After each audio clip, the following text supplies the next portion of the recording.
Chapter 1. The Battle Inside the Mind.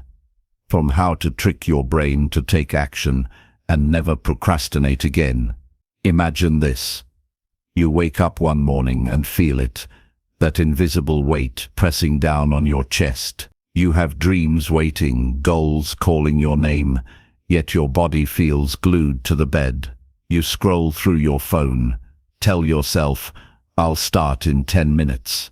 But 10 minutes turns into an hour, and the day begins to quietly slip away. No one else sees it, but inside your mind, a silent war is raging. On one side there's the version of you that knows what must be done, the disciplined self, the visionary, the one who wants to rise higher. On the other side there's the trickster, that soft, seductive voice whispering, "Relax, you deserve a break. Tomorrow will be easier." That's the voice that's been stealing your potential, one quiet moment at a time. Let's call that voice what it truly is: the comfort illusion. It disguises itself as self-care, as logic, even as kindness.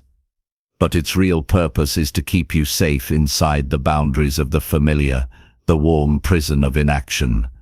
Your brain, brilliant as it is, has one ancient mission: to keep you alive, not to make you thrive. It's wired to conserve energy, to avoid pain, and to repeat whatever feels certain. That's why you hesitate before taking a leap. That's why your mind invents 1,000 excuses before you begin anything that truly matters. But here's the paradox: the same brain that traps you in hesitation also holds the key to your freedom. You see, procrastination isn't laziness, it's a mistranslation of fear. Your brain doesn't understand the difference between physical danger and emotional discomfort. So when it senses uncertainty, that unfamiliar terrain of effort, rejection or failure, it triggers the same alarm that once kept your ancestors from walking into a lion's den. Every time you hesitate, every time you say later, your brain releases a quiet dose of relief. That relief becomes addictive.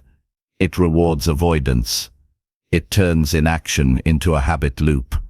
That's how the comfort illusion wins, by convincing you that you're making a logical choice, when in truth you're choosing slow self-betrayal.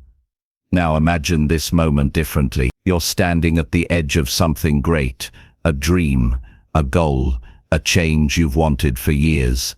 You feel that same resistance rise inside you, that familiar voice saying not now. But this time you notice it. You realize that voice isn't you. It's an outdated survival program. And once you see it, you can trick it. Because here's the truth most people never learn. You can't wait to feel ready. You must act before your brain gives permission. Let me tell you a story. A man once stood before a towering mountain, determined to climb it. But he kept waiting, waiting for perfect weather, for more strength, for the right time. Years passed. Seasons changed. His desire never faded, but his courage did. One day a storm destroyed the path. The mountain was gone. He realized then that the real obstacle was never the climb, it was the waiting.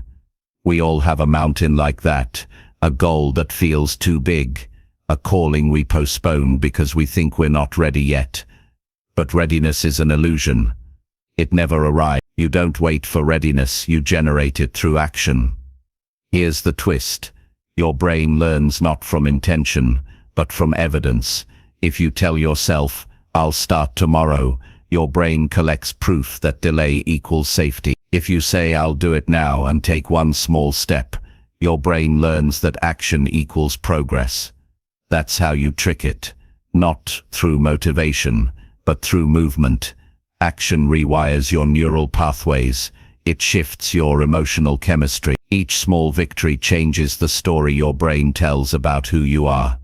Soon hesitation becomes uncomfortable, and movement becomes natural. That's the beginning of mental mastery, transforming fear into fuel. The truth is, your future isn't hiding in some distant vision. It's waiting behind the smallest decision you've been avoiding today. The email you haven't sent, the project you haven't started, the first step you keep postponing because you're waiting for a moment that feels right. But there are no perfect moments. There is only now, and what you choose to do with it. That is, think of your brain as a wild horse. If you let it run free, it will wander toward comfort, routine, and distraction. But if you learn how to ride it with awareness, courage, and strategy, it becomes your greatest ally. To trick your brain, you don't fight it head-on. You guide it. You use its instincts against itself. You make discipline feel rewarding. You build systems that make inaction impossible, and small wins irresistible. That's what this journey is about. Not becoming someone new, but remembering the version of you that already exists beneath the fog of delay. You are not weak. You are not lazy. You are a human being whose brain is simply following an old pattern, one that can be rewritten with intention and awareness. The mind that once trapped you can also liberate you. And liberation doesn't begin with grand changes. It begins with a single conscious act of defiance, choosing to move, even when it's easier not to. Because in that one decision, you send a signal to your entire being. I am no longer waiting for life to happen. I am happening to life. Let this be the moment you stop negotiating with hesitation. Let this be the day you catch the trickster in the act and smile knowing you've outsmarted it. In the next chapter, we'll go deep. We'll explore how to reprogram your mental patterns, how to create triggers that flip your brain from thinking to doing. You'll learn how to use the science of momentum to make action effortless and natural. But for now, pause, not in procrastination, in awareness. Feel the pulse of possibility in this very second. That's not motivation, that's awakening. And the moment you awaken, procrastination begins to die. Chapter 2, The Momentum Switch. How to reprogram your brain for instant action, from how to trick your brain to take action and never procrastinate again. Picture this. A rocket sits on its launch pad, towering, powerful, magnificent. The engines are built. The fuel is loaded. The mission is ready. But nothing happens until ignition. That first spark, that split-second ignition, requires more power than the entire rest of the journey combined. Once the rocket breaks through gravity, it glides. Effort turns into motion. Momentum takes over. Your mind works exactly the same way. Starting, that first tiny spark of movement, is always the hardest part. That's where procrastination hides, in the pause before ignition. But once momentum begins, resistance loses its grip. This is what I call the momentum switch. The ability to flip your brain from thinking to doing, from hesitation to flow. It's the art of turning one small motion into unstoppable movement. Let me tell you something that might surprise you. Your brain isn't lazy, it's efficient. It loves patterns, because patterns save energy. Every repeated behavior, whether scrolling through your phone or running 5 miles, becomes part of a mental rhythm your brain can perform on autopilot. So when you try to start something new, a workout, a business idea, a conversation you've been avoiding, your brain resists. Not because it hates growth, but because it hates uncertainty. That means the trick isn't to overpower the mind, it's to outsmart it. You don't need to fight procrastination head-on, you just need to create momentum faster than resistance can build. Here's a truth that can change your life. Motion creates emotion. Most people wait to feel motivated before they move, but motivation is not a cause, it's a result. You move first. You think later. Take this simple example. Have you ever told yourself, I'll just clean one drawer, and before you know it, your entire room is spotless? That's not discipline, that's momentum in disguise. The moment you begin, your brain starts releasing dopamine, the chemical of progress. That small victory convinces your brain, this feels good, let's keep going.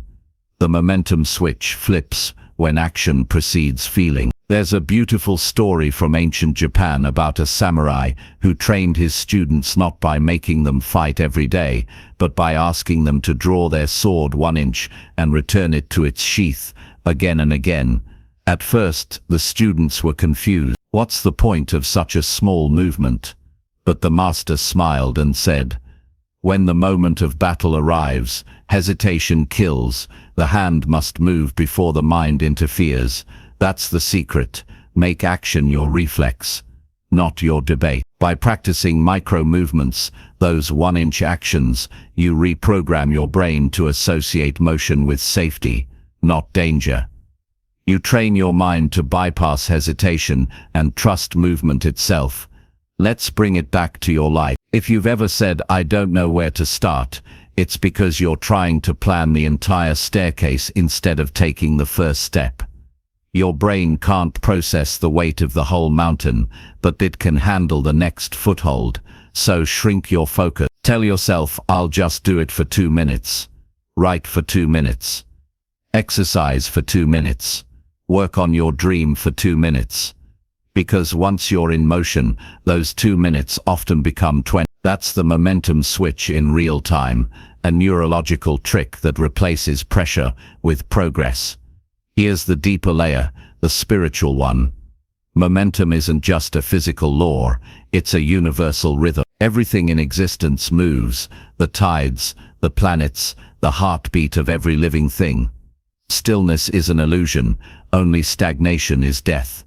When you act, even in the smallest way, you align yourself with that cosmic rhythm of creation. You become a participant in the dance of life, not a spectator. That's why starting feels sacred. It's not about productivity, it's about rejoining the flow of existence. Every moment you take action, you reconnect with your purpose.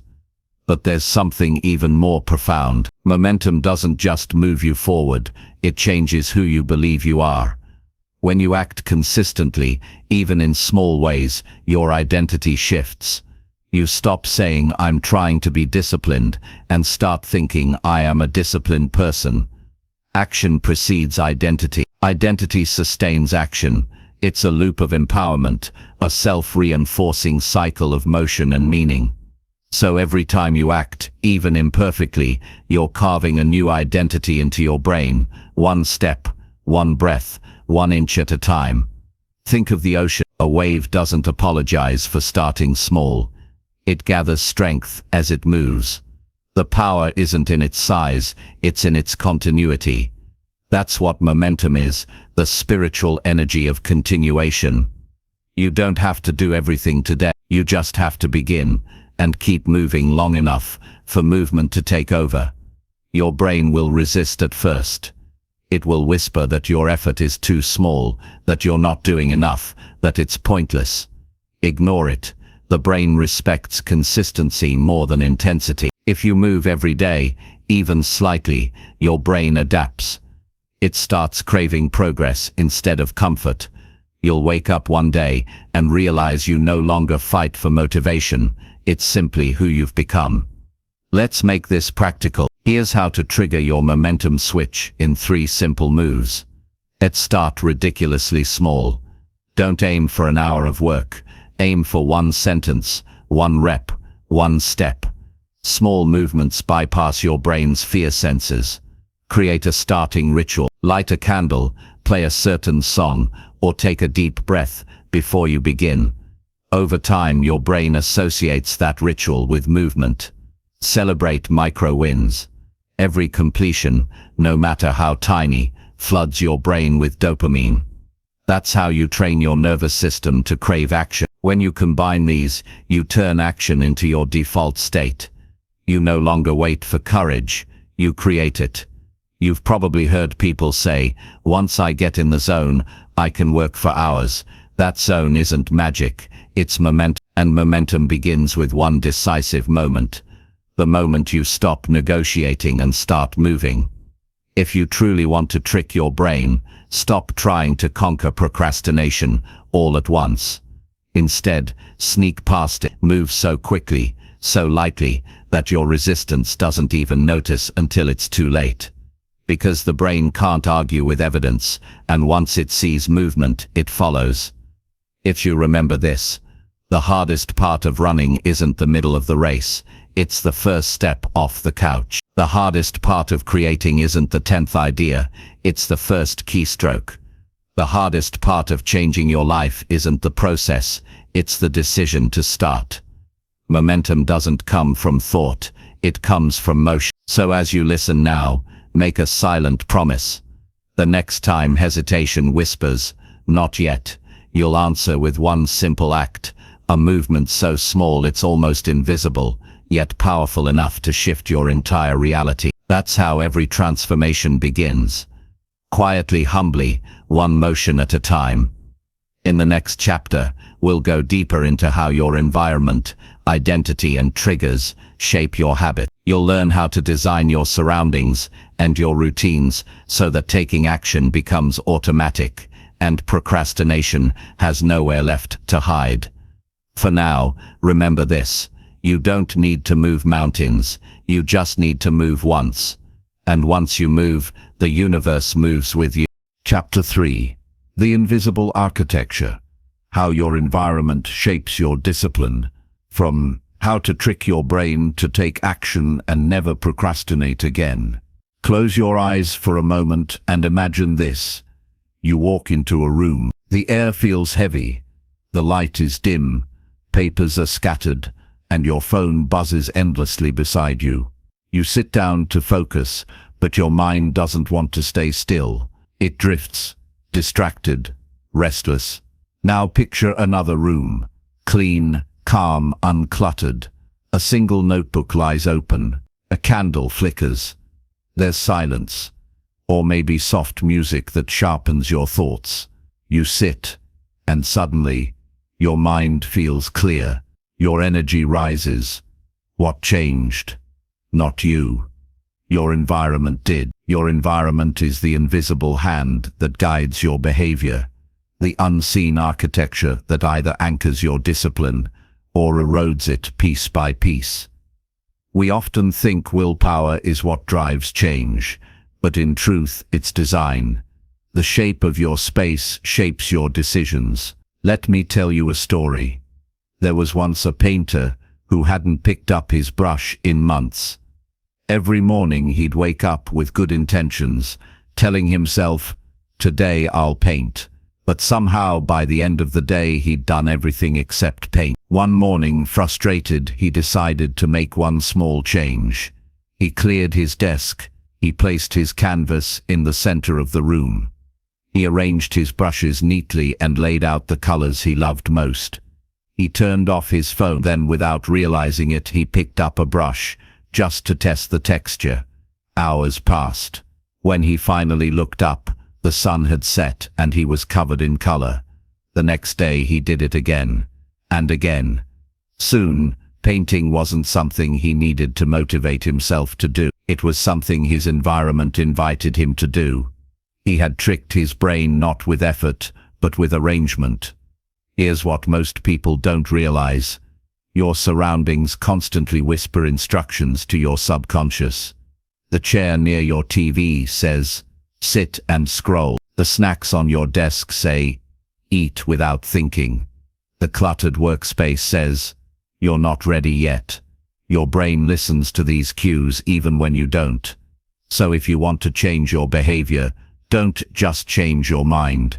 Change the messages your environment sends. Here's a deeper truth. Your environment is not just physical. It's emotional, digital, and social. The physical environment shapes your energy.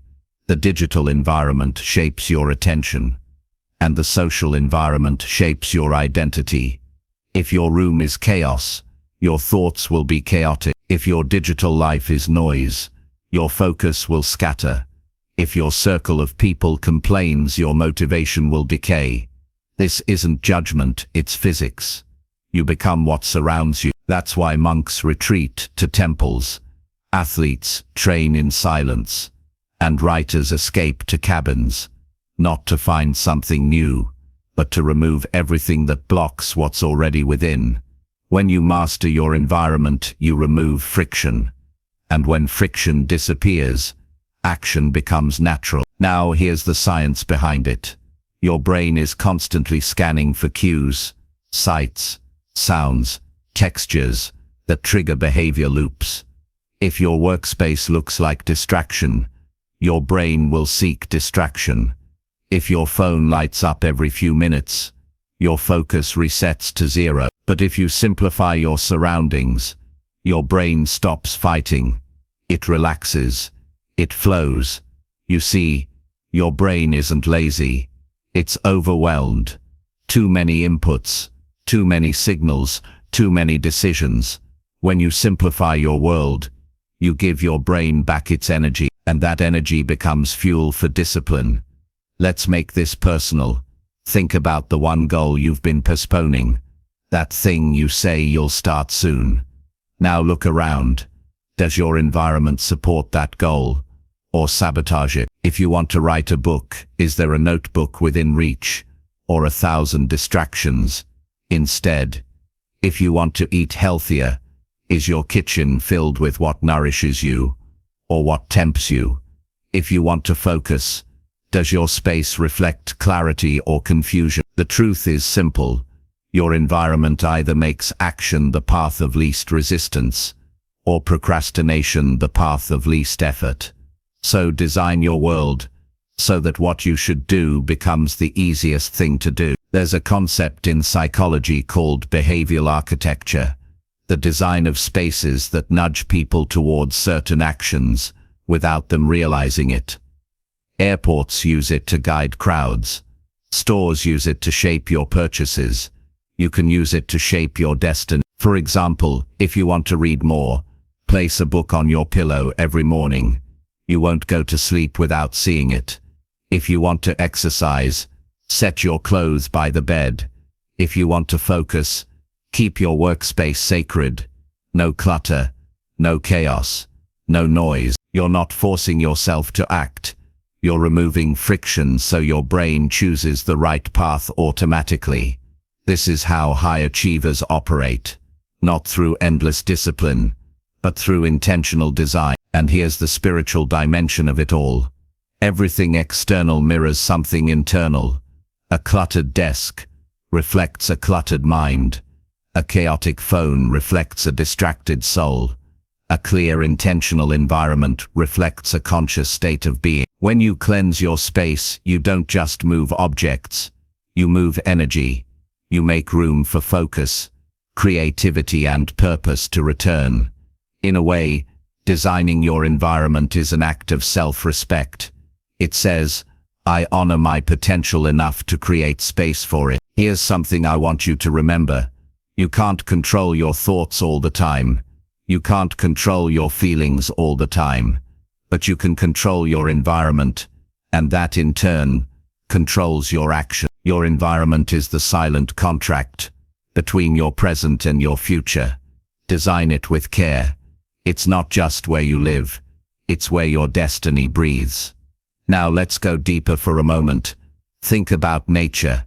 Every living thing thrives or withers based on its environment. A seed doesn't fail because it lacks potential.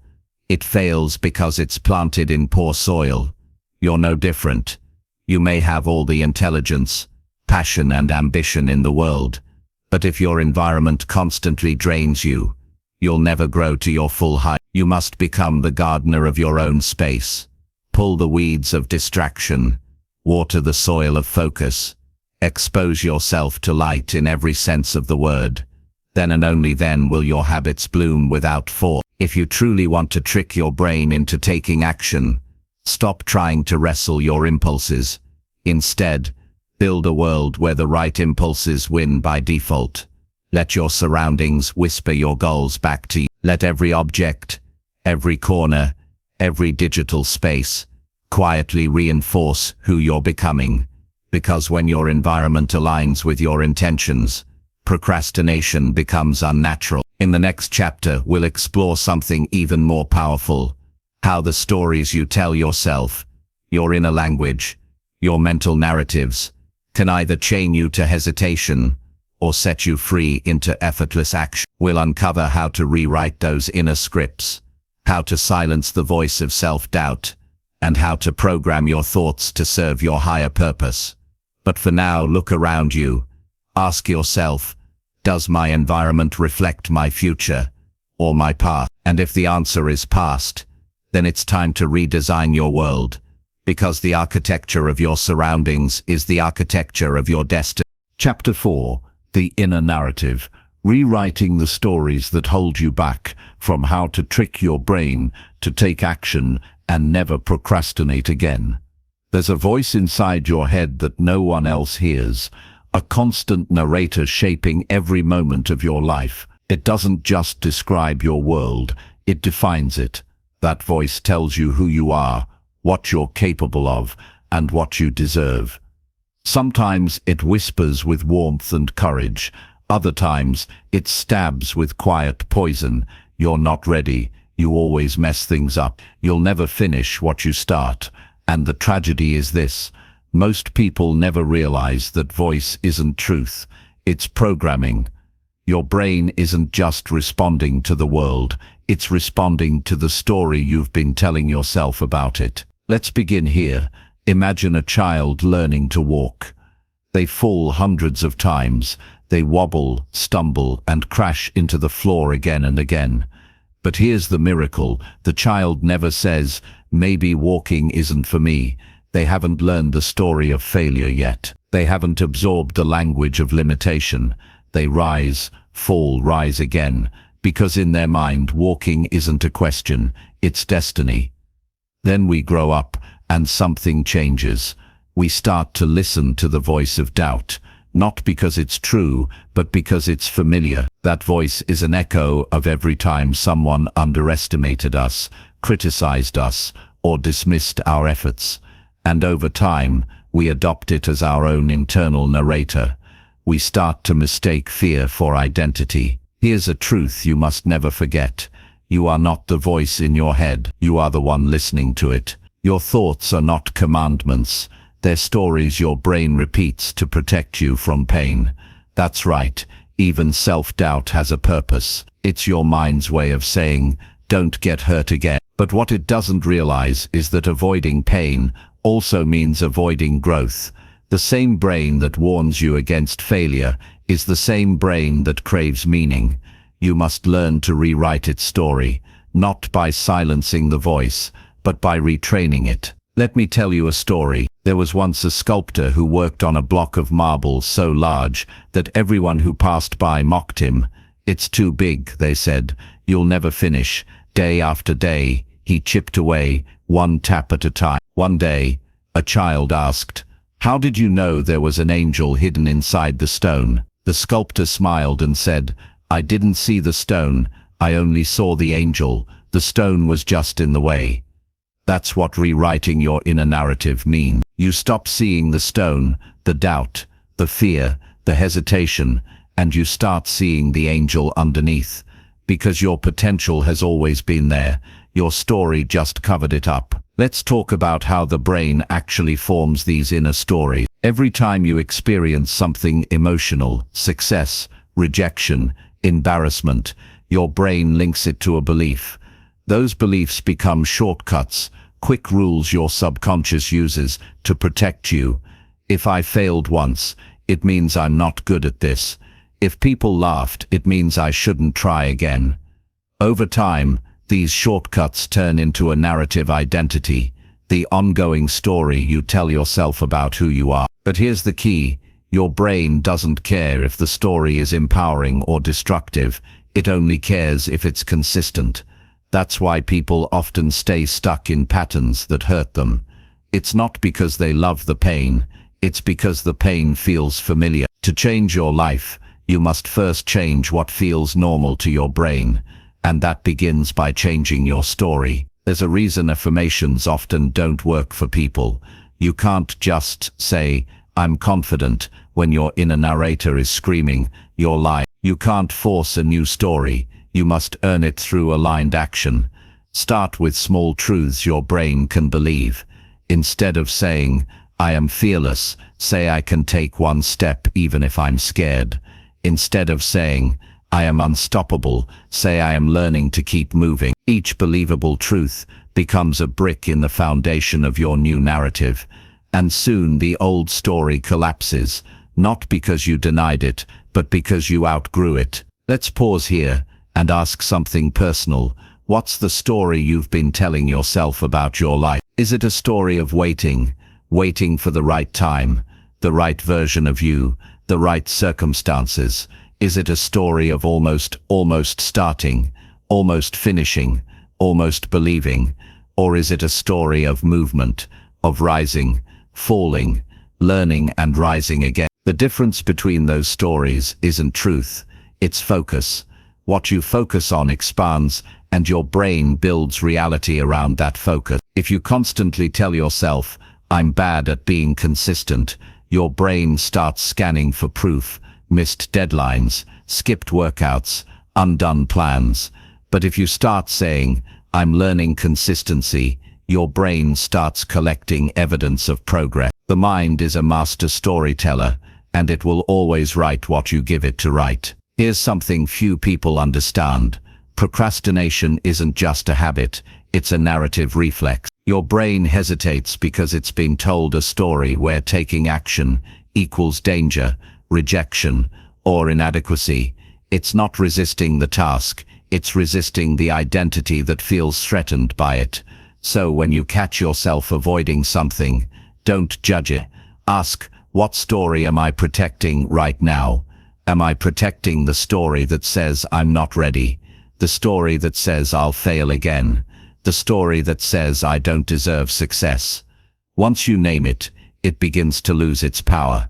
Because stories thrive in the dark, they dissolve in awareness. Let's make this real. Here's a simple exercise, a mental reprogramming ritual. When you catch your inner voice saying something negative, don't argue with it. Interrupt it with a new narrative. If it says you never finish anything, reply, I'm learning to finish one thing today. If it says you're not disciplined, say, I'm practicing discipline right now. If it says you'll never change, whisper, I already am. These small corrections may seem subtle, but your subconscious listens, and over time it rewires. Because every repeated statement becomes a command, every new belief becomes a blueprint, and here's the sacred part, the spiritual dimension. The stories you tell yourself don't just shape your mind, they sculpt your soul. Every thought is a prayer, every belief a declaration of who you think you are. When you say, I can't, you close a door in the universe. When you say, I can, you open 1,000 more. Your words are spells, and your inner dialogue is your most powerful form of magic. Carefully, because whatever story you repeat, your life begins to perform. Now understand this, rewriting your inner narrative isn't about denying your past, it's about reclaiming authorship of your future. You've been living in a story written by fear, by circumstance, by other people's opinions, but right now, this very moment, the pen is back in your hand. You can edit the plot, you can rewrite the ending, you can stop being a character and start being the creator. And once you do, your actions will naturally follow the rhythm of your new identity. In the next chapter, we'll explore something extraordinary, the psychology of emotional energy. You'll learn how to channel fear, stress, and even discomfort into fuel, how to convert emotional resistance into unstoppable momentum. But for now, remember this, the story you tell yourself is the life you live. So speak not as a victim of your past, but as the author of your becoming, because your brain follows your narrative, and your destiny follows your word. Chapter 5, Emotional Alchemy, Turning Resistance into Power, from how to trick your brain to take action and never procrastinate again. Let me begin with a question. What if your greatest pain isn't meant to destroy you but to transform you? Imagine this. You're walking through a storm. The rain cuts through your skin. The wind roars in your ears. And every step feels like a battle. Most people in that moment look for shelter. They hide. They wait for the sky to calm. But the alchemist, the rare individual who understands the deeper language of life, doesn't run from the storm. They walk into it because they know something sacred.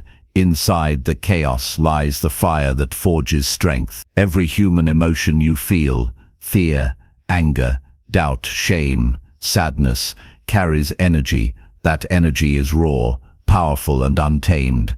And if you know how to work with it, you can transmute it, turn resistance into movement, hesitation into focus, and pain into purpose. That's the essence of emotional alchemy. You see, procrastination isn't just mental laziness, it's emotional avoidance. Your brain isn't saying, "I don't want to do this." It's saying, "I don't want to feel what doing this will make me feel." When you avoid a task, you're not avoiding effort. You're avoiding emotion. You're avoiding the fear of failure, the discomfort of uncertainty, the sting of possible rejection. But here's the truth no one tells you. What you resist emotionally, you feed energetically. Every time you run from discomfort, you give it power, and every time you face it, with awareness, compassion, and courage, it dissolves, and the energy beneath it becomes yours. Think about fire. Left unchecked, it burns and destroys. But when contained, focused, and directed, it cooks your food, warms your home, forges steel. Your emotions are the same. They are wild energy, uncontrolled. They consume you. Channeled, they create you. There was once a blacksmith who forged the finest blades in his village. People would come from miles away just to see him work. One day a young apprentice asked, "Master, how do you make metal so strong?" The blacksmith smiled and said, "By giving it the gift of resistance." He placed a glowing piece of steel into cold water. It screamed and hissed. "Without this shock," he said, "the metal stays soft. But when it meets resistance, it transforms. The same is true for you. Your discomfort is the forge of your evolution. Every time life tests you, it's handing you fire and asking, what will you do with it? Let's break down what emotional alchemy looks like in your everyday life. When you feel fear, your instinct is to freeze. But fear is simply energy looking for direction. Instead of asking, "How do I get rid of fear?" ask, "How can I use this fear?" Channel it into preparation, movement, focus. Because fear and excitement are the same vibration, the only difference is the story you attach to it. When you feel anger, don't suppress it or explode it. Listen to it. Anger is the voice of violated boundaries or unmet truth. Let it guide you not into destruction, but into clarity. Transform it into assertiveness, determination, and self-respect. When you feel doubt, remember this. Doubt isn't the enemy of faith. It's the invitation to deepen it. Use doubt to sharpen your discernment, to refine your focus, to rebuild your confidence through action. And when you feel pain, don't run, sit with it. Pain is not punishment, it's purification. It's the fire that burns away the illusion of who you thought you were, so the real you can finally breathe. The most powerful people you've ever admired, the creators, the leaders, the visionaries, they've all mastered emotional alchemy. They've learned how to feel fully without becoming a prisoner of those feelings. They don't suppress emotion, they transmute it. They understand that energy cannot be destroyed, only directed. So instead of letting resistance stop them, they turn it into rhythm. Let's get practical. When resistance shows up, your first instinct might be to fight it or to numb it. Scrolling, snacking, distracting, avoiding. But here's what I want you to try instead. Step 1. Pause. Take a breath. Don't react, observe. Notice where in your body you feel that tension. Your chest, your throat, your stomach. Don't label it as good or bad. Just watch it like a scientist studying a living energy. Step 2. Name it. Give the emotion a clear name. This is fear. This is shame. This is frustration. Naming something makes it visible, and what becomes visible can be transformed. Step 3. Reframe it. Say to yourself, this is energy, and I get to choose what I do with it. If it's fear, use it to sharpen your awareness. If it's frustration, use it to fuel creative problem solving. If it's doubt, use it to prepare with greater precision. When you stop labeling emotions as bad and start seeing them as fuel, everything changes. There's a secret truth hidden in ancient spiritual teachings, that every emotion, when met with awareness, becomes light. It's not about escaping emotion, it's about expanding consciousness to hold it without collapsing. When you can hold fear and still act, hold pain and still love, hold uncertainty and still move, you are no longer human reacting to emotion. You are consciousness commanding energy. That's the power of emotional alchemy. Let me offer a perspective that may shift the way you see everything from this day forward. Every emotion you feel is evidence of life trying to move through you. When you resist it, you block the flow. When you allow it, you become the flow. Your goal isn't to be emotionless, it's to become emotionally fluent, to speak the language of your inner world so clearly that no feeling can control you, only guide you. That's when procrastination disappears, not because you forced discipline, but because you dissolved resistance. You stopped running from the emotional energy behind the hesitation and began using it as creative fuel. That's when action becomes effortless, because you're no longer fighting your own energy. Now here's a reflection for you to carry. Think of the last time you resisted doing something important. What emotion were you truly avoiding? Was it fear of failure, judgment, imperfection? Trace that emotion back to its root, and you'll find a powerful insight. It wasn't the task that was heavy, it was the feeling attached to it. Once you understand that, you hold the key to freedom. Because if you can sit in discomfort without running, if you can breathe through fear without bowing to it, if you can move with your emotions instead of against them, then nothing, truly nothing, can stop you. Every storm you face, every emotion you feel, every resistance you encounter, all of it is material for transformation. You can choose to drown in it, or you can choose to rise from it. Emotional alchemy is not about changing who you are. It's about revealing the strength that was hidden inside you all along. In the next chapter, we'll go even deeper into the mechanics of momentum. You'll learn how to sustain forward motion once you've begun, how to stay unstoppable even when motivation fades and the old patterns try to pull you back. But before you move on, I want you to whisper this truth to yourself. I am the alchemist of my emotion. I don't escape energy, I transform it. I don't fear resistance, I use it. Because the moment you say that and mean it, your life stops being a reaction and becomes a creation. Chapter 6. Momentum. The art of staying unstoppable. From how to trick your brain to take action and never procrastinate again. Imagine you're pushing a massive boulder up a hill. At first it barely moves, every muscle burns, every breath feels like fire. But then something happens. It begins to roll, slowly at first, then faster, and suddenly you're not pushing it anymore, you're guiding it. That moment when effort transforms into motion is the birth of momentum. And here's the truth few understand. Momentum is the most sacred force of progress. It's stronger than motivation, it's more reliable than discipline, because once it's built, it carries you, even through storms, fear and doubt. But let me ask you something. How many times have you started something, a new habit, a project, a dream, and felt unstoppable at first, only to watch your energy fade a few days later? You told yourself, I'll start again tomorrow, but tomorrow became next week, and next week became never. That's because most people treat momentum like a spark. They wait for it, they admire it, they depend on it, but they never learn to sustain it. Momentum isn't magic, it's mechanical. It's built by a rhythm, a living dance between action and energy, focus and flow. And once you understand that rhythm, you become unstoppable.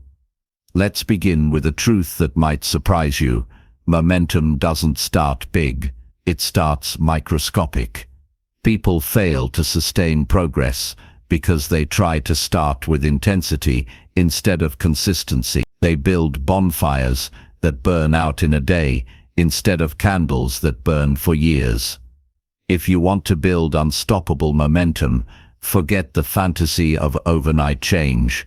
Think like a sculptor carving stone. One deliberate stroke every day. Tiny actions done consistently create unstoppable flow. Why? Because your brain doesn't crave success, it craves certainty, and certainty is built through repetition. Every time you take even a small step, your brain whispers, "I can trust this."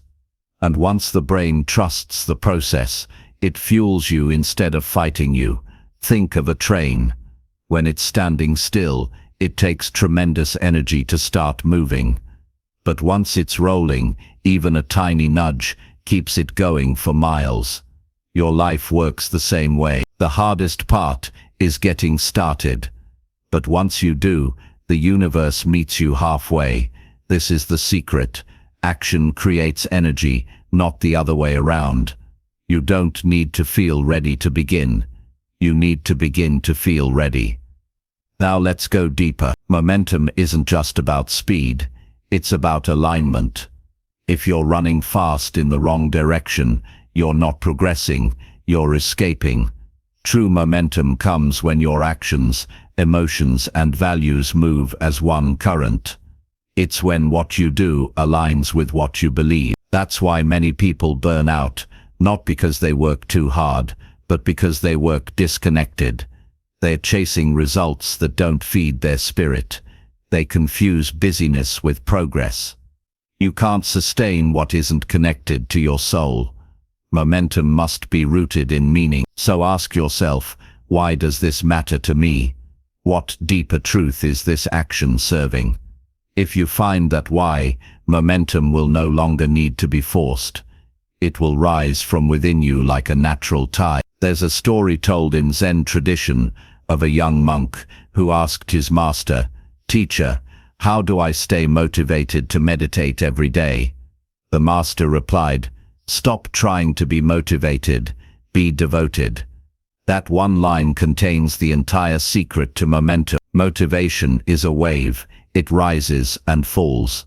Devotion is an ocean, it never leaves. When your actions are driven by devotion, not emotion, you no longer need to trick yourself into consistency. You act because the act itself becomes sacred. You move because stillness feels unnatural. That's when you become unstoppable. Not because it's easy, but because it's true. Here's a practice you can start today. I call it the 3-minute rule. Whenever you face resistance, commit to doing the task for just 3 minutes. No more, no less. Your brain often resists starting, not doing. Once you begin, the resistance melts and momentum takes over. That's the power of micro-commitments. They bypass hesitation and activate flow. Remember, motion, not motivation, ignites mastery. Let's talk about another enemy of momentum. Self-sabotage disguised as perfection. How often have you told yourself, "I'll start when it's the right time," or "I'll wait until I'm ready"? But here's the truth, you'll never be fully ready. You'll never have the perfect moment, because perfection is a form of fear. Fear of exposure, fear of failure, fear of not being enough. Momentum demands imperfection. You build it through messy action, through mistakes, through learning in motion. You refine as you go, not before you start. The painter doesn't wait for inspiration. They begin painting, and inspiration finds them. The writer doesn't wait for clarity. They write and clarity reveals itself. The mover doesn't wait for motivation. They move and motivation wakes up. Momentum is not a move, it's a discipline of direction. True momentum has rhythm. It includes both motion and rest. Think of an ocean wave. It rises, it falls, but it never stops moving. The fall is not failure, it's preparation for the next rise. You must learn to rest without quitting, to pause without collapsing, to recharge without disconnecting. That's how you stay unstoppable, not by running endlessly, but by renewing continuously. Now let's bring this all together. Momentum is a sacred cycle. One, begin small, but begin now. Start where you are. Don't wait for permission. Align action with meaning. When your why is strong, your energy becomes self-generating. 3. Embrace imperfection. Done is better than perfect. Progress is better than pause. 4. Rest consciously. Refuel your energy, not your excuses. 5. Keep the rhythm alive. One small step every day. That's how mountains move. And remember this: momentum doesn't belong to the extraordinary, it belongs to the consistent. Every person you admire, every athlete, artist, thinker, or leader became great not because they were smarter or luckier, but because they stayed in motion. They built momentum, protected it, and lived by it. And once they did, life began to unfold for them, not against them. Because momentum attracts momentum. The universe loves movement. It rewards those who act, not those who wait. So if you've been standing still, doubting yourself, waiting for the right time, let this be your moment.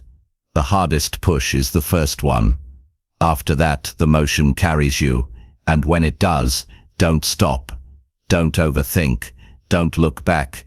Just keep rolling, refining, because the second you move, you change the story.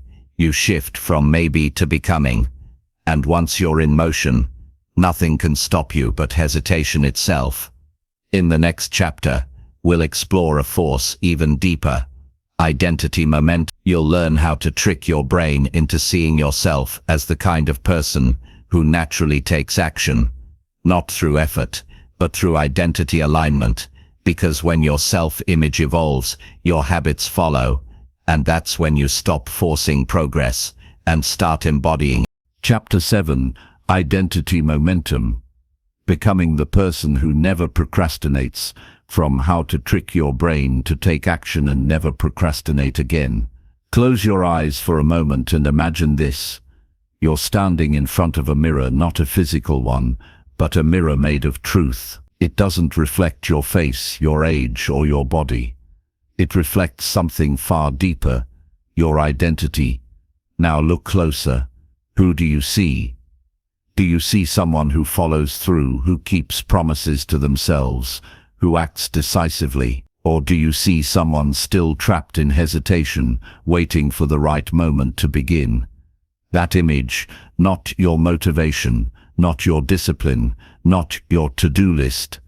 That image determines your destiny, because you will never consistently act against the story you believe about yourself. Every time you say, "I'm a procrastinator," your brain listens.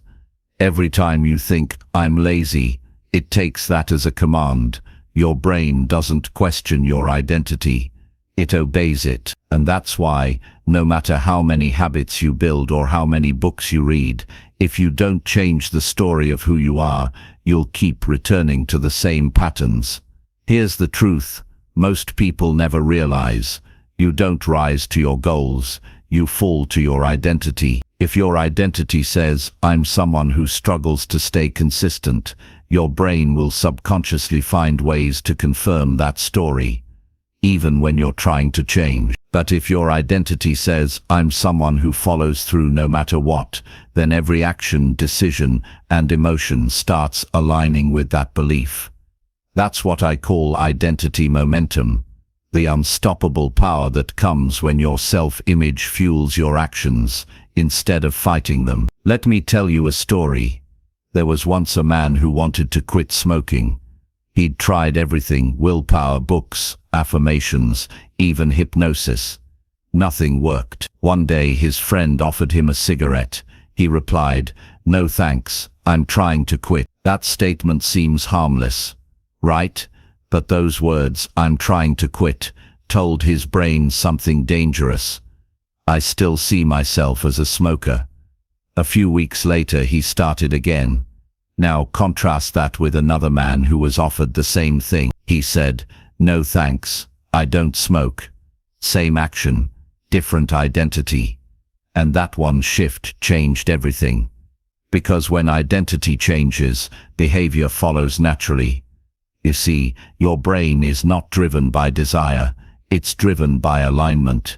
It wants your actions to match your beliefs. So when you say you want to change, but secretly believe you're not that kind of person, your brain creates friction, procrastination, self-doubt, avoidance. Not because it's evil, but because it's protecting your existing identity. Change threatens the ego, and the ego doesn't care if your old story hurts you. It only cares that it feels familiar. So how do we rewrite the story? How do we build an identity that moves with power, grace, and consistency? It begins with something simple yet sacred: choice. You choose to see yourself differently before you have any evidence. You choose to embody the future before it becomes your present.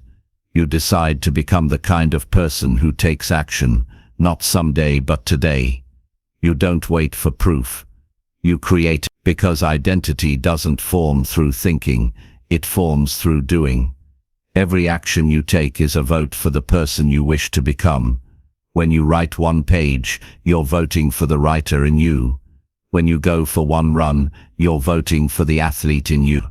When you face one fear, you're voting for the courageous version of you. Your brain doesn't count intensity, it counts evidence. It says, "Look, we did this again." And each repetition engraves the identity deeper. You don't have to be perfect, you just have to keep casting votes. Over time, the scale tips, the story shifts, and the new identity becomes effortless. But there's another layer to this. Identity momentum isn't just about action, it's about embodiment. You can't just tell yourself, "I'm confident," if deep down you feel small. You must act as if you already are. This isn't pretending, it's programming. When you behave as your higher self would, your brain begins to align your neural pathways to that version. So ask yourself, how would the focused version of me act right now? How would the disciplined version of me handle this challenge? Then do exactly that. You're not faking it, you're activating it. Here's a practical ritual you can begin today. Every morning before you start your day, ask this question out loud: who am I becoming today? Not what am I doing, but who am I being? This subtle shift moves your attention from tasks to transformation. Because what matters is not how much you accomplish, but who you become through what you do. If you say, "I'm becoming the kind of person who finishes what they start," then every small task becomes sacred training. You're not just checking boxes, you're sculpting identity.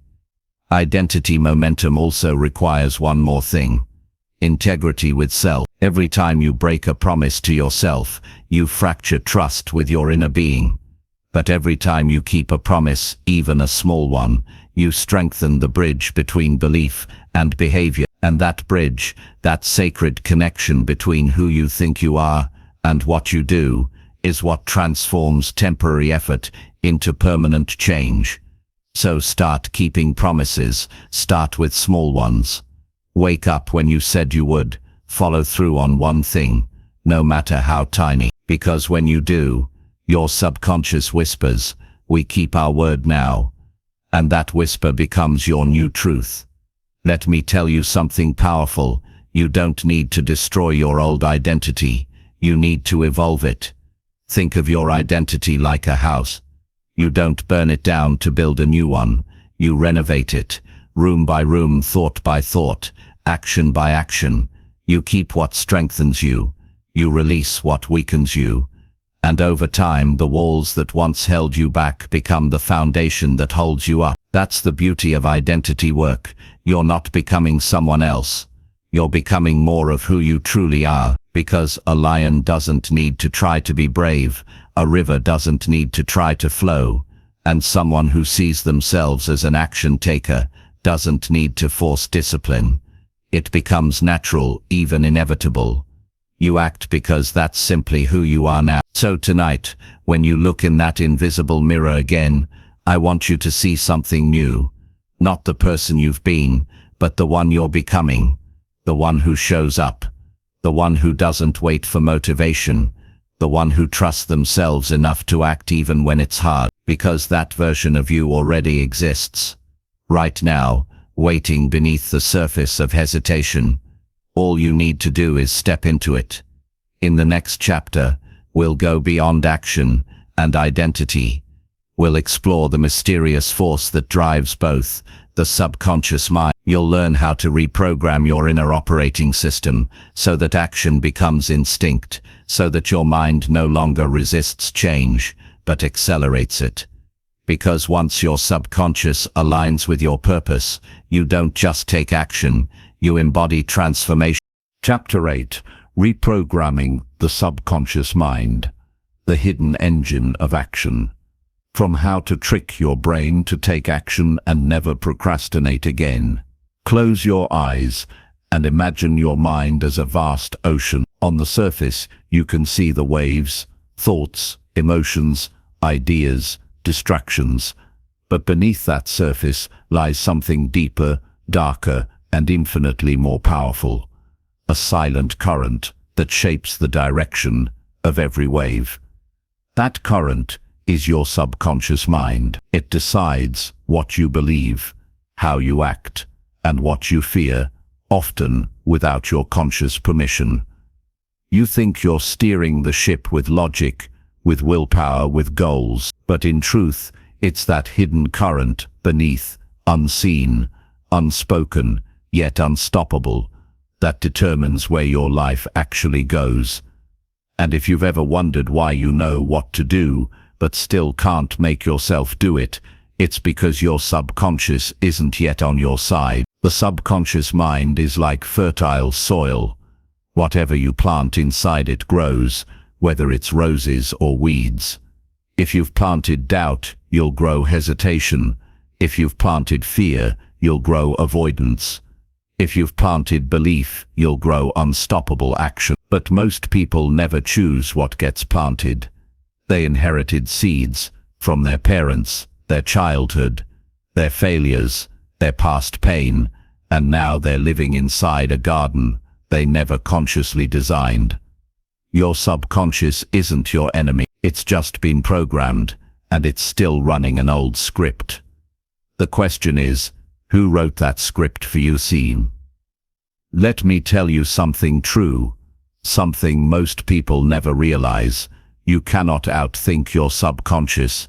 You can't logic your way past it. You can read every productivity book in the world, set alarms, make to-do lists, repeat affirmations. But if your subconscious doesn't believe you deserve success, you'll keep sabotaging yourself right before you reach it. It's not self-sabotage, it's self-protection. The subconscious mind doesn't care about your goals. It only cares about what feels familiar, even if that familiarity keeps you stuck. That's why someone who's used to disappointment often creates it again, not because they want pain, but because their subconscious feels safe in it. Safety, to the subconscious, matters more than happiness.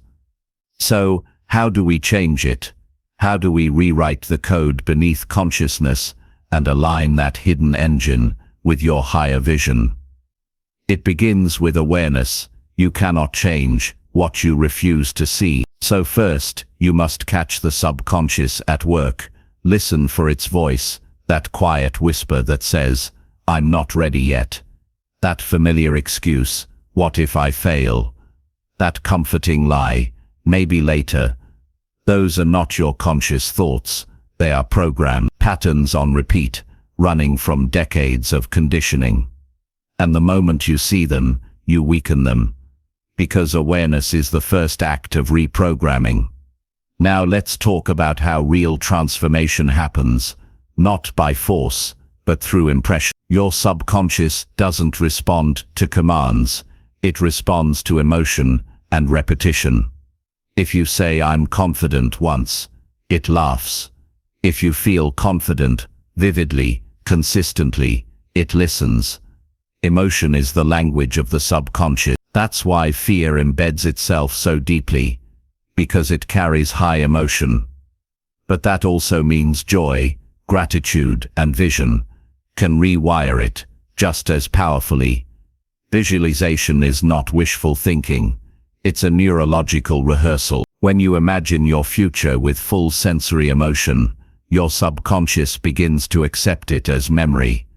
And once it believes it, it works tirelessly to make it real. Let's try this together.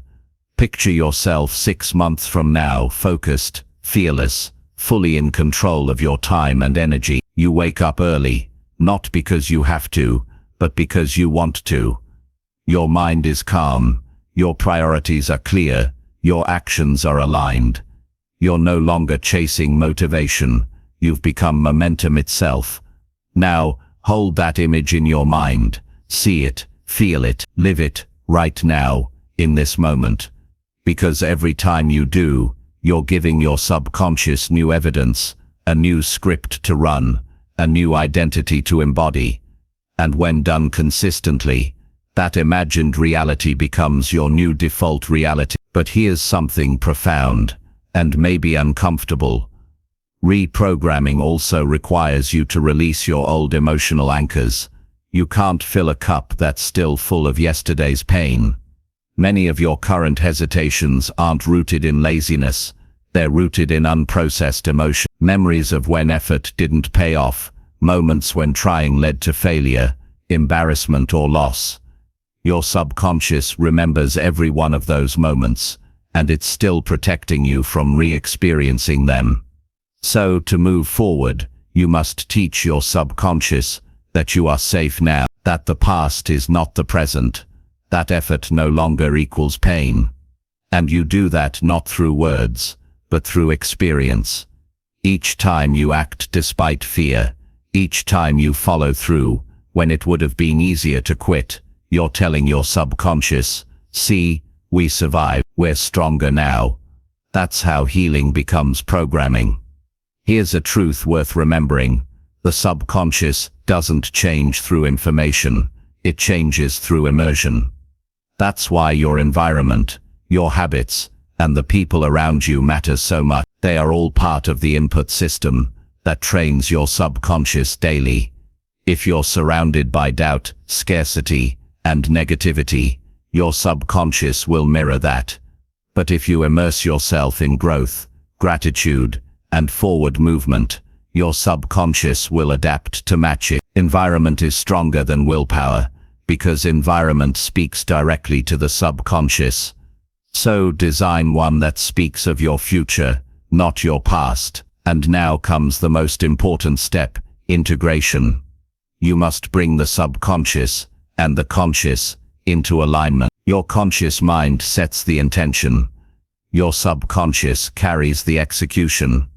Every morning declare what you're becoming. Then spend the day acting in alignment with it.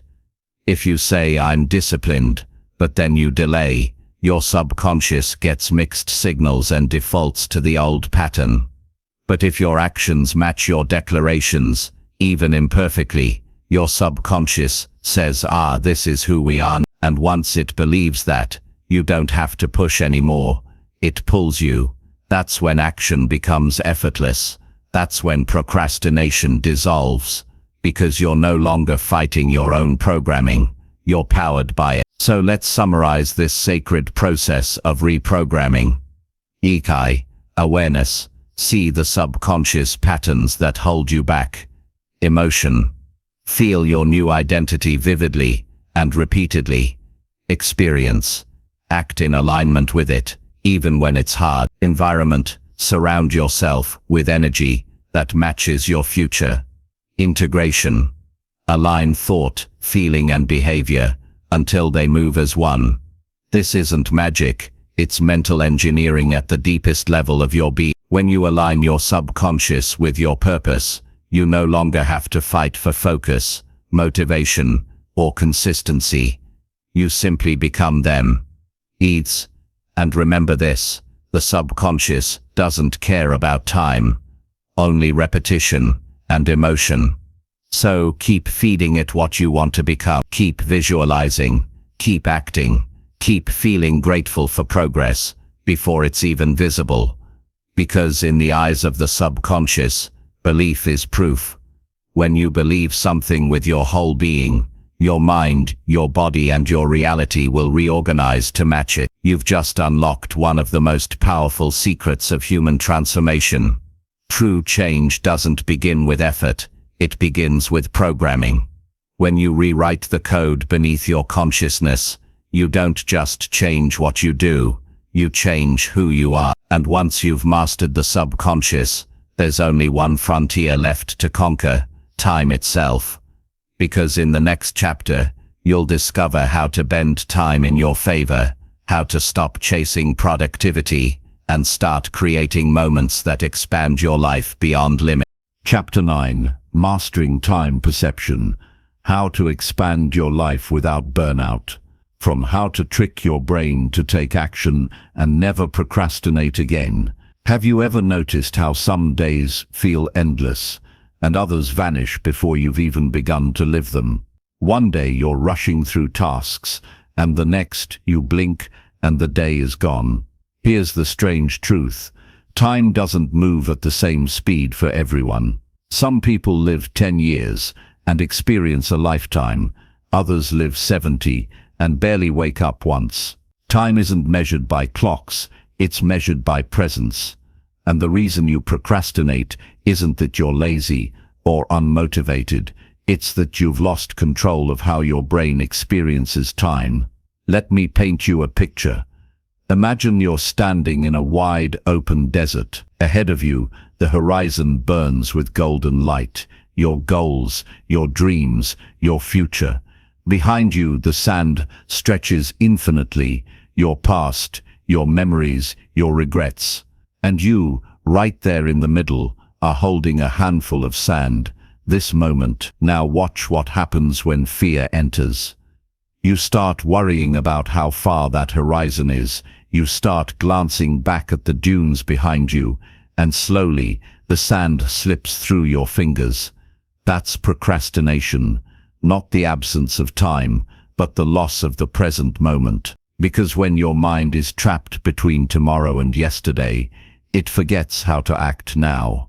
You see, procrastination isn't just a behavior, it's a distortion of time perception. When a task feels overwhelming or uncertain, your brain inflates the future pain of it. The longer you wait, the larger it becomes, until it towers over you like a shadow. And the more your brain imagines how hard something will be, the more it convinces you that you don't have time for it. So you postpone, you escape, you scroll, snack, or sleep, not because you lack time, but because your brain is trying to slow down the discomfort of facing it. But the irony, the more you delay, the more time you lose. There's a spiritual truth hidden here. Time expands or contracts based on your state of consciousness. When you're anxious or distracted, time races, you lose hours in minutes. But when you're deeply present, completely absorbed in what you're doing, time slows. Moments stretch open. 1 minute feels like an eternity of experience. That's the state high performers call flow, but spiritual teachers have called it something older: presence. It's not that those people have more hours in a day, it's that they've learned how to live inside each one. So how do you master your perception of time?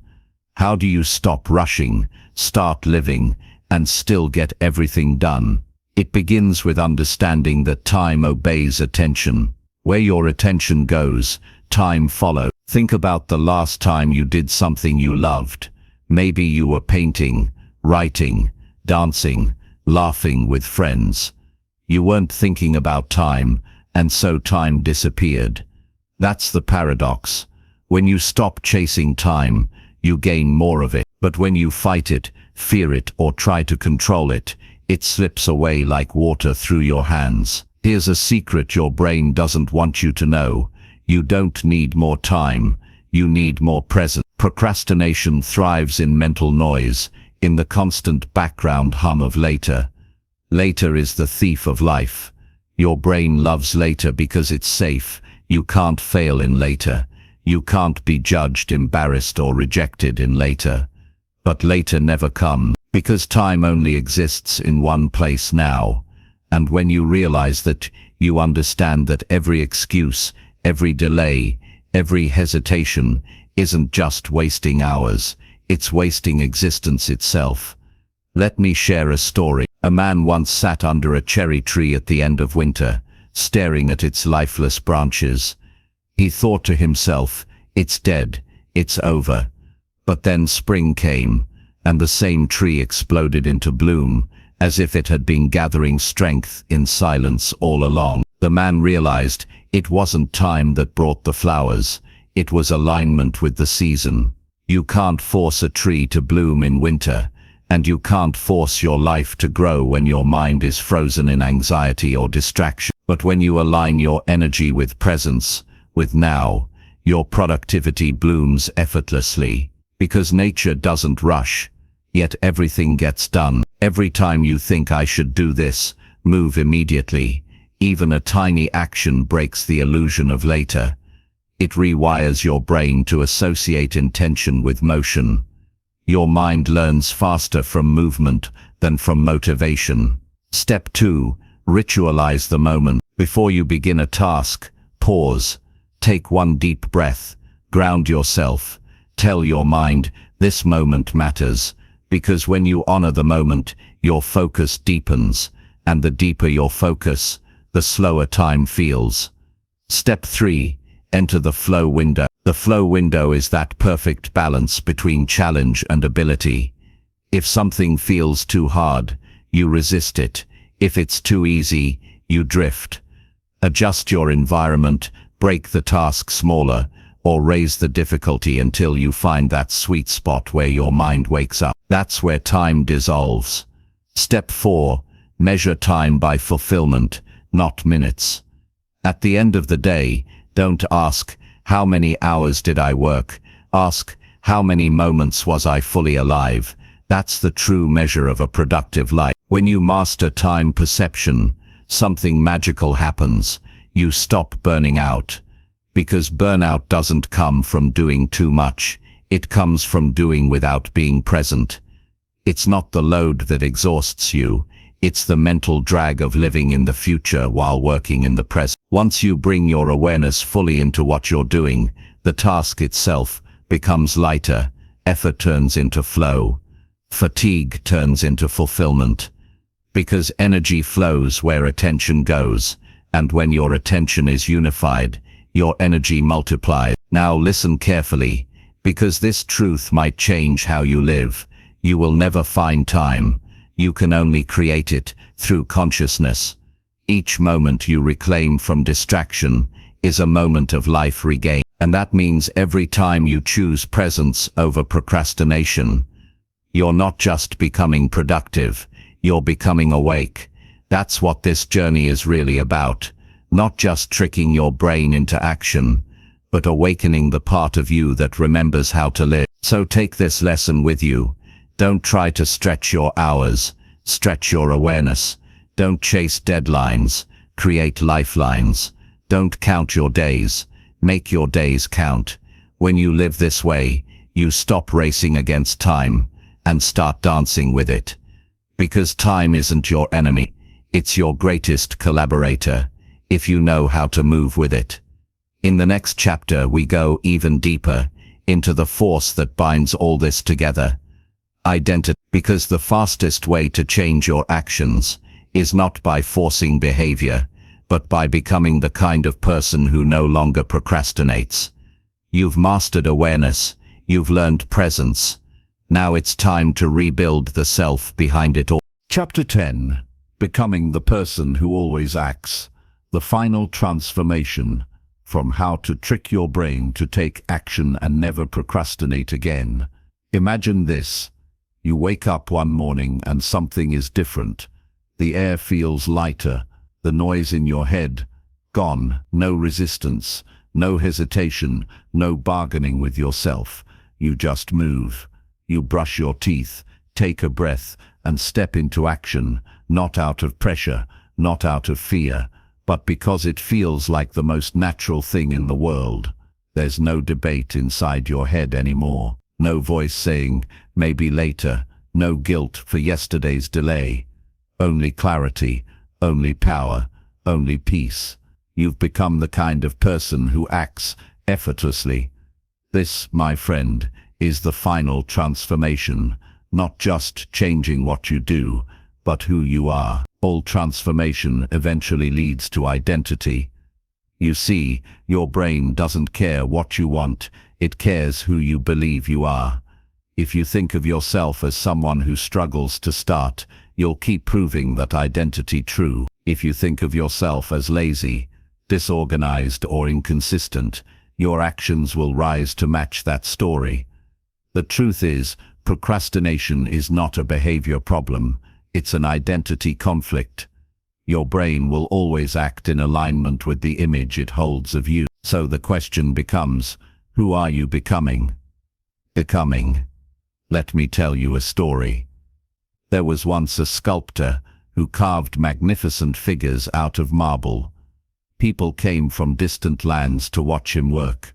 One day, a child asked, "How do you make such perfect statues? How do you know what to carve?" The sculptor smiled and said, "I don't carve the statue, I simply remove everything that isn't it." And that's how identity transformation works. You don't have to add confidence, discipline, or focus.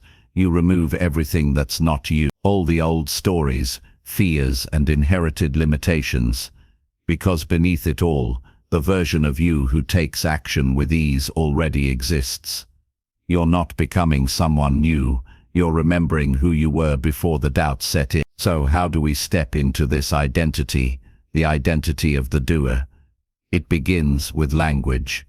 Every word you say about yourself is a command to your brain. When you say, "I can't focus," your mind hears, "Make it true." When you say, "I always procrastinate," your subconscious says, "As you wish." But when you declare, "I am the kind of person who finishes what I start," you're not lying, you're leading. Your subconscious will follow the instructions you repeat most often. That's why every identity shift begins with a phrase that sounds small but holds infinite power. I am. Say it, feel it, live inside it. Every time you say, "I am disciplined," and you act, even in the smallest way, you're carving a new statue from the marble of your old self. Next comes proof. Identity without evidence collapses under pressure. You must show your brain proof of who you are becoming. Start small, one action at a time, one promise kept. If you said you'll write for 10 minutes, do it. If you said you'll exercise for 5, do it. The action doesn't matter. What matters is that your brain sees consistency. Because consistency builds identity faster than intensity ever could. It's better to act for 5 minutes daily than to act for 5 hours once. Small actions whisper to your subconscious, "This is who we are now." And soon, your brain stops arguing with you. It stops resisting. It simply obeys. But here's the deeper layer, the one few ever reach. Becoming the person who always acts isn't about hustle. It's about alignment. You can't trick your brain forever with forced motivation. You must make your identity emotionally rewarding. If taking action feels heavy, it's because your identity still associates effort with suffering. So rewrite the emotion attached to action. Celebrate movement. Reward follow-through. Attach pride, joy, and gratitude to every step forward, no matter how small. Because the brain doesn't chase goals, it chases feelings. Attach pleasure to discipline, and your brain will crave it. This is how monks train their minds, how athletes find peace in pain, how creators find joy in persistence. They don't see effort as struggle, they see it as sacred. And let's go even deeper. Identity isn't just mental, it's energetic. Every morning, when you open your eyes, you radiate a certain frequency, the sum of your thoughts, emotions, and expectations. If your energy says I'm overwhelmed, the world mirrors that. If your energy says I'm unstoppable, the universe rearranges itself around that vibration. This isn't magic, it's resonance. You attract experiences that match your internal state, and the most magnetic energy on earth is the energy of someone who acts without hesitation, because that energy says, I trust myself, I move with purpose, I am safe to act. And trust is the ultimate antidote to procrastination. When you feel yourself slipping back into comfort and delay, when that happens, don't fight it, witness it, because awareness itself breaks the illusion. Smile at the old voice, thank it for trying to keep you safe.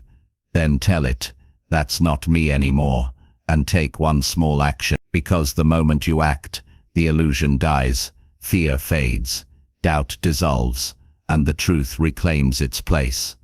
You are not your hesitation, you are the force that moves through it.